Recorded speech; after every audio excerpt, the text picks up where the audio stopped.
one of the students in my Harbor Lights classes, you can earn some free 3D prints. But for you to 3D print them, there's some things that you got to take care of.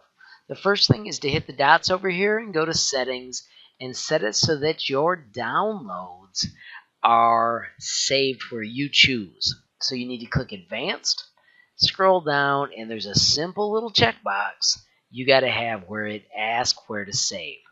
Once you've got that done, you can find the design that you created.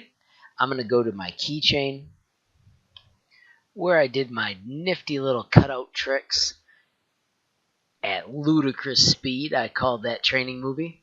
And then to get it printed, you need to export it, and you need to export it as an STL file.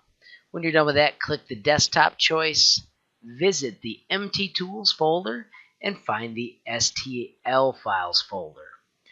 When you put it out here, make sure it has keychain and your name after it or your initials, and you can put a dream color like blue, red, white, black, but I cannot guarantee colors. You may just get what's in the printer.